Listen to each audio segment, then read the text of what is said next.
এই হলো 9টি বিষয়। নাম্বার 1, আল্লাহ বলছেন যে তওবাকারীকে আমি, তওবাকারী যিনি, তার ঈমানটা আমি গ্রহণ করব, তার জীবন আমি গ্রহণ করব, তার সম্পদ আমি গ্রহণ করব।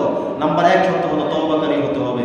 আমরা আমাদের জীবনে ইচ্ছায় হোক অনিচ্ছায় হোক, জেনে হোক না জেনে হোক, ভুলে হোক, যেভাবেই হোক, আমরা অনেক অপরাধ করি না, অনেক ভুল আমাদের হয়ে যায় না। এই ভুলের জন্য আমরা তওবা করতে হবে। কার কাছে?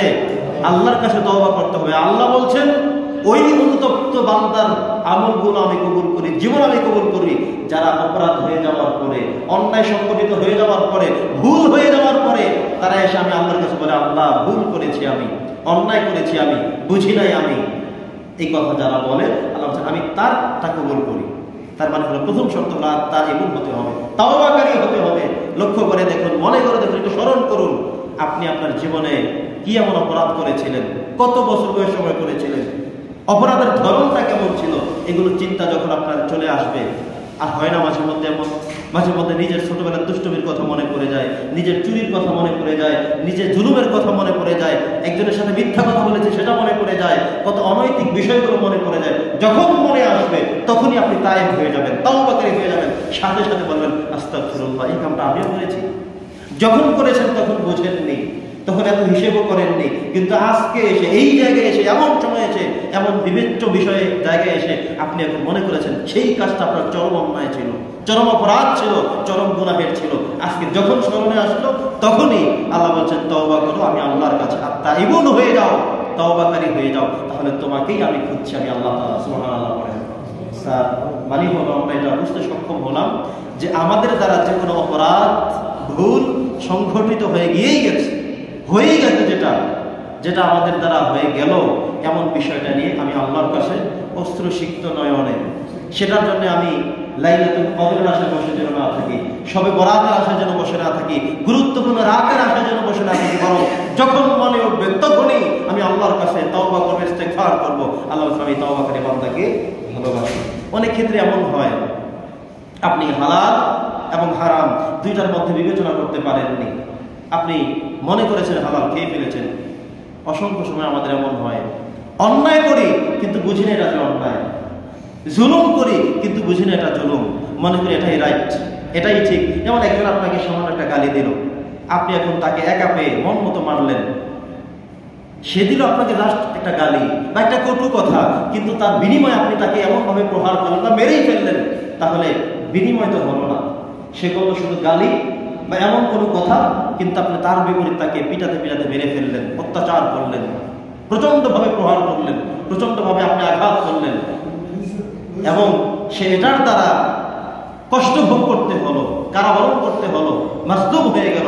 আপনি কিন্তু জুলুম করে ফেললেন, তখন মনে করছেন ঠিক আছে, এটা মনে করে করেছেন, কিন্তু এখন এসে মনে করলেন যে না, আসলে আমার নিঃসন্দেহে আমার জুলুম হয়েছে, আমি জানেন।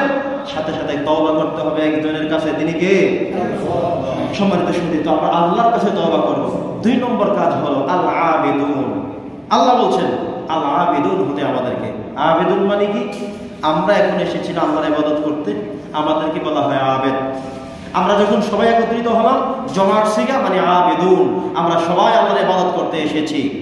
আল্লাহ বলছেন তোমরা আবিদুন হও, ইবাদতকারী হও। আমি আল্লাহ ছাড়া অন্য কারো ইবাদত করার কোনো চিন্তা, টেন্ডেন্সি যেন না থাকে। দেখেন বিধর্মীরা, হিন্দু ভাইয়েরা, খ্রিস্টান ভাইয়েরা, ইয়াহুদিরা, অন্য যারা আছে, তারা কিন্তু আমরা যেভাবে আল্লাহকে মেনে ইবাদত করি, তারা আল্লাহকে চিনেই না, জানেই না, বোঝেই না, ইবাদত করতে আসতে পারে না, আসে না। আল্লাহ বলছেন আমাদের মধ্যেও দেখেন কতগুলো ক্লাসিফিকেশন আছে। অনেক ইমানদাররা এমন আছে আজকে জুমার দিন শুধুমাত্র এসেছেন, বাকি সপ্তাহে খবর নেই। আবার এমনও আছেন যারা জুমার দিনও আসেননি, আসবেনও না, অথচ ইমানদার, অথচ নিজেদেরকে মুসলমান দাবি করে, অথচ একজন মুসলমানের ঘরে জন্মগ্রহণ করেছে। ঠিক কিনা বলেন?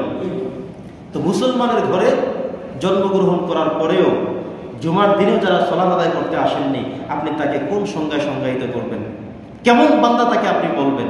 বান্দা আবেদ মানেই হলো রবের দাসত্ব করা, প্রভুর দাসত্ব করা। আমরা এমন আবেদ, আমরা এমন গোলাম, এমন বান্দা যে আমার আল্লাহর আমরা দাসত্ব করি না, তাকে সাজদা আমরা করি না, তার কাছে আমরা চাই না, তার কাছে আমরা প্রার্থনা জানাই না। আল্লাহ বলছেন একজন মানুষের 2 নম্বর বৈশিষ্ট্য হলো আল্লাহ আবিদুন, তারা ইবাদতকারী হতে হবে। ধরুন এই যে এখন আমরা ইবাদত করতে আসলাম, আজকে জুমার নামাজ পড়তে আসলাম, জুমার নামাজ পড়ে চলে যাওয়ার পরে আবারও সময় চলে আসবে আসরের।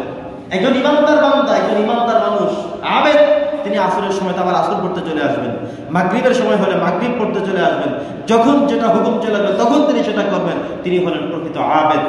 আর আজান শোনার পরেও যিনি মসজিদে আসলেন না, সালাত আদায় করলেন না, তিনি তো আবেদের কাতারে পড়লেন না, তিনি তো আল্লাহর দাসত্ব করলেন না, তিনি তো আল্লাহর হুকুমগুলো মানলেন না।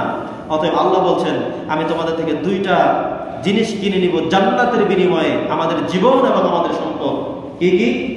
আমাদের সম্পদ এবং আমাদের জীবন।